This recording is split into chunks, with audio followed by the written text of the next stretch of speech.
The Kedusha is a highlight of the Amidah prayer at Shacharit and Mincha, our morning and afternoon prayers, when we have at least 10 Jewish adults in the room. It's a responsive communal prayer. While there are varying customs on how it is said, the service leader says some parts and the community says others. During the Kedusha, we humans act as God's ministering angels, as God's posse, calling out to one another, which is why we say this only when we have a minyan worth of people around us. The first line said by the community is a quote from the prophet Isaiah. Kadosh, Kadosh, Kadosh, Adonai Tzevaot, Melochol Haaretz Kevodo. It can be translated as, Holy, holy, holy is God, and the whole earth is full of God's presence. The second line that the community says is, Baruch Kevod Adonai Mimkomo. And that can be translated as, blessed is God's presence throughout the universe. Kevod Adonai, God's presence. That term is not used willy-nilly in our sacred texts and liturgy. It's only used at very special moments. For example, at the end of Sefer Shmot, at the end of the book of Exodus, once the work that was needed to build the Mishkan, God's wilderness dwelling place on earth, is finally completed, we read that a cloud covered the Ohel Moed, and Kavod Adonai, the presence of God, filled the Mishkan. It's a lofty concept, the presence of God, Kavod Adonai. And we happen to come across this remarkable phrase in this week's parasha. Vayomer Moshe, Zeh hadavar asher tziva Adonai ta'asu, v'yera aleichem kevod Adonai. Moses said, this is what Adonai has commanded that you do, that the presence of Adonai may appear to you.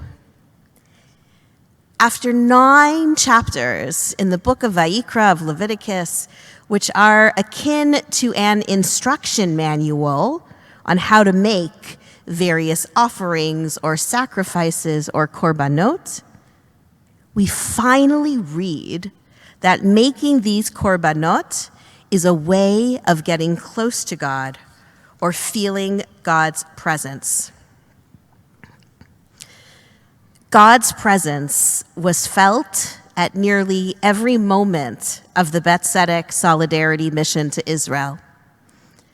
Every single day, from sunrise until way after sunset, we gathered in just over a double minyan of people, 22 of us, and we did God's holy work together.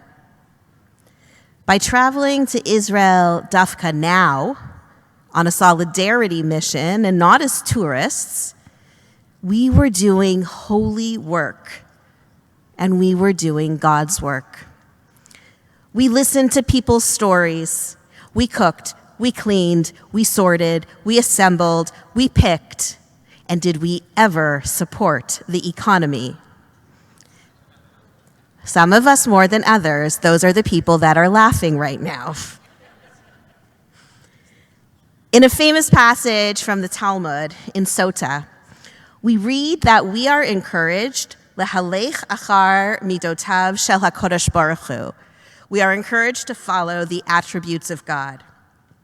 And then the sugya continues and goes into specifics, that just as God clothed Adam and Eve, we too should clothe the naked. And we did that. On Friday of last week, we visited a nonprofit organization called Thank Israeli Soldiers. Their mission is to support initiatives that embrace, educate, and empower the brave men and women who serve Israel, throughout their service and into civilian life. It was there that we dropped off any supplies that we brought for soldiers. And it was there that we assembled care packages, including underwear, socks, and really good wicking t-shirts. We literally provided clothing for them.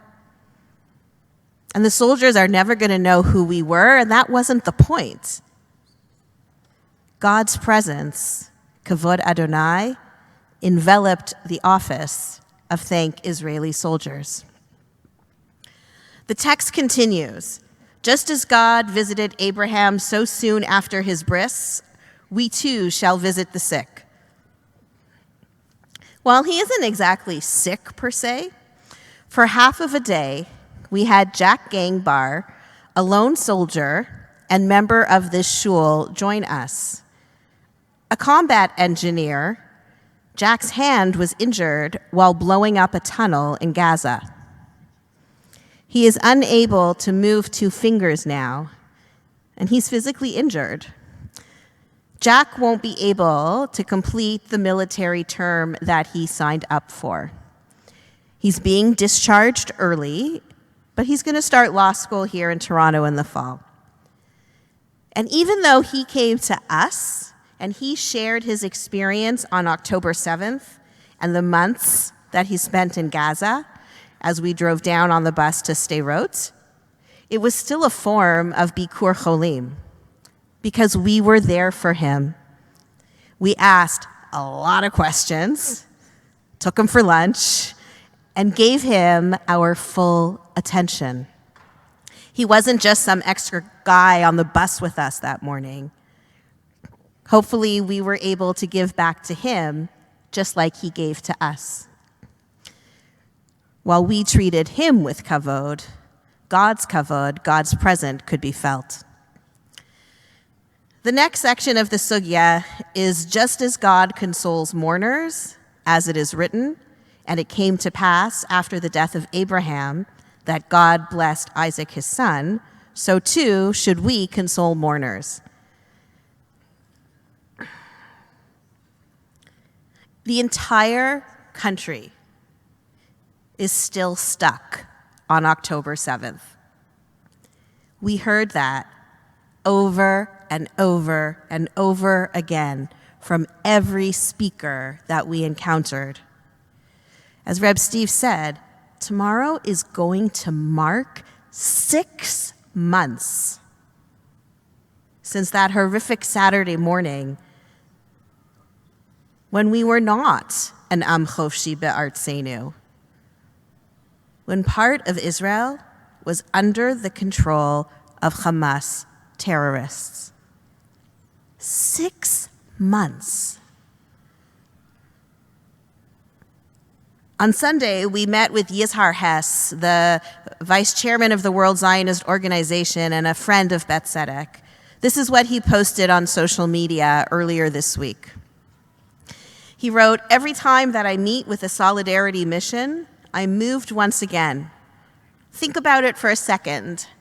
These groups come to a country at war, often against the advice of loved ones, and pay boatloads for an overpriced ticket to do so. And that's before facing the reality of being in a traumatized country that's still living and breathing October 7th. And even if they're playing matkot on the beach of Tel Aviv, all Israelis are still in mourning. And we came to comfort and console them. We were not company to the state of Israel. We were their comforters, however we could." The sugya ends, the text ends with, "Just as God buried the dead, as it is written, and Moshe was buried in the valley in the land of Moab, so too should you bury the dead." While we didn't bury the dead, we honored the dead. We honored those who lost their lives or were stolen from the Nova Music Festival. Speaking personally, That was the hardest part for me. So many of those who died were kids, 18, 19, 20, 21 years old. And many of the participants had kids back home who were that age. And one of our participants, she's not here now, she's in Spain, she was only 22, and she had spent last summer in Tel Aviv and had gone to parties. And while we were there, a busload of soldiers came to do exactly what we were doing, to honor the dead and the missing. These soldiers in their uniforms walked around the memorial in tears, just like we were doing. Because in a country as small as Israel, you know that at least one must have been connected. It was heartbreaking to see the memorial for Canadian-Israeli Tiferet Lapidot. This girl was stunning. The picture of her smile just sucked you in. And it was also gut-wrenching to see the memorial for Romy Gonen.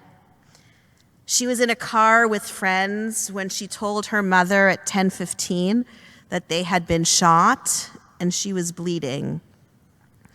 She was last heard from at 10:58 on October 7th.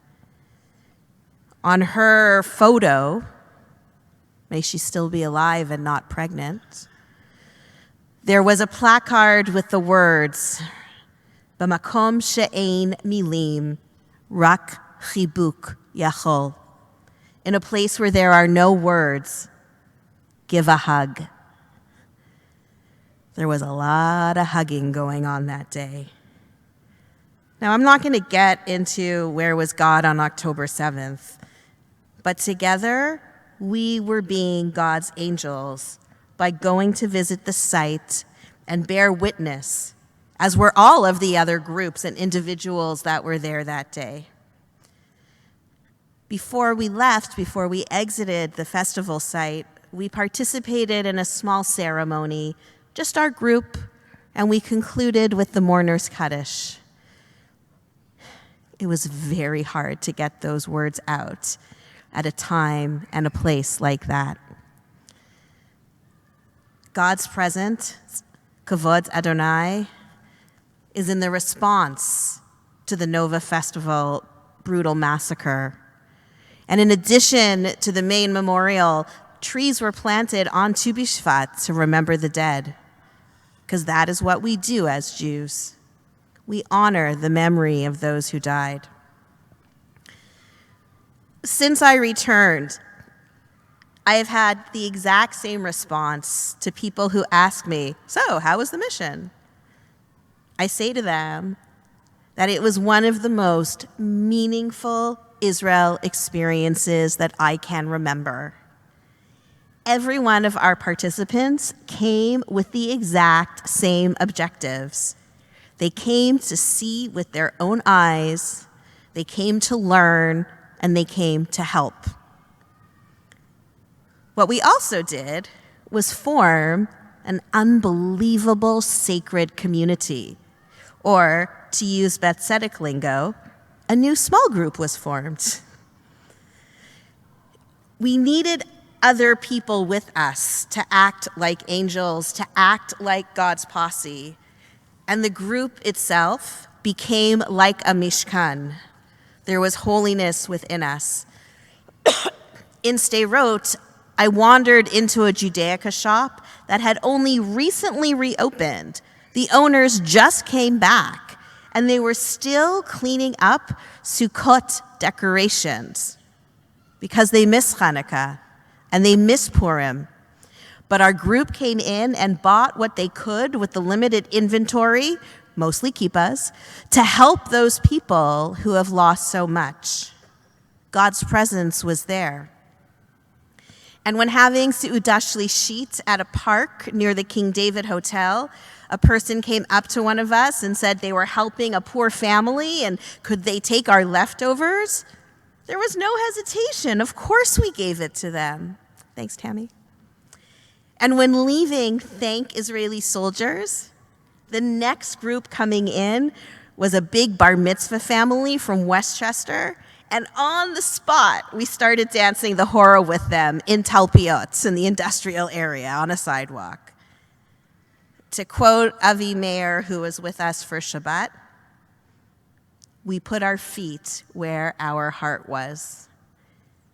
God's presence was felt in the chesed that we did. My friends, the shuks and the beaches are full. Ben Yehuda is not a ghost town anymore. Tel Aviv is swinging, traffic is still out of control. But the country is still frozen in time on October 7th. I have one wish for my birthday God, a God who I often feel so close to, whose presence I feel a lot. I make space. Please,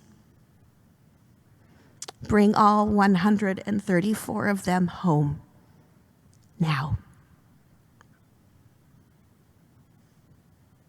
Shabbat Shalom.